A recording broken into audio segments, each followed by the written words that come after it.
முதலமைச்சர் விஜய்க்கு ஜோதிடம் மீது நம்பிக்கை உள்ளது. அவரின் ஆஸ்தான ஜோதிடர் ராதன் பண்டிடரை முதலமைச்சர் விஜயின் சிறப்பு அதிகாரியாக நியமிக்கப்பட்டார்.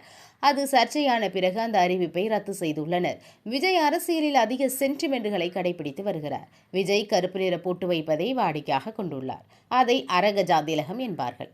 ஜோதிடம் மற்றும் ஆன்மீகத்தை நம்பும் பெரிய மனிதர்கள் தங்களின் வெற்றிக்காக அரகஜாவை பயன்படுத்துவார்கள்.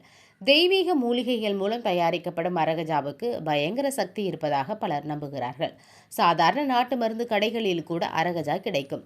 அதை பயன்படுத்துவோர் வாழ்வில் ஏராளமான மாற்றங்கள், வெற்றிகள் கிடைக்கும். புனுகு, ஜவ்வாது, பச்சை கற்பூரம், வெட்டிவேர் ஆகியவற்றுடன் அரிய வகை மூலிகைகள், நறுமணப் பொருட்கள் மூலம் இந்த அரகஜா தயாரிக்கப்படுகிறது.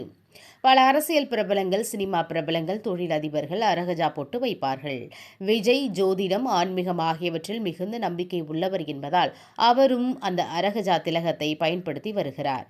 கைகளில் சிவப்பு நிற கயிறு கட்டுவது, வாக்குப்பதிவு முடிந்த பிறகு திருச்செந்தூர், ஷீரடி உள்ளிட்ட பல்வேறு கோயில்களுக்கு சென்று சிறப்பு பூஜை செய்தது என விஜயின் ஆன்மீக விருப்பத்தை நாடே அறியும். அந்த வரிசையில் தற்போது அவர் நெற்றியில் வைக்கும் பொட்டிலும் ஜோதிட சென்டிமெண்டை பின்பற்றுகிறார். தேர்தலுக்கு முன்பு விஜய் குங்கும பொட்டை தான் அதிகம் வைத்திருந்தார். மேலும் அவர் கண் திருஷ்டி, எதிர்மறை ஆற்றல் பாதிப்புகள் குறையும் என்ற நம்பிக்கையின் அடிப்படையில் இந்த அரகஜா திலகத்தை நெற்றியில் இட்டு சட்டப்பேரவைக்கு வருவதாக கூறப்படுகிறது.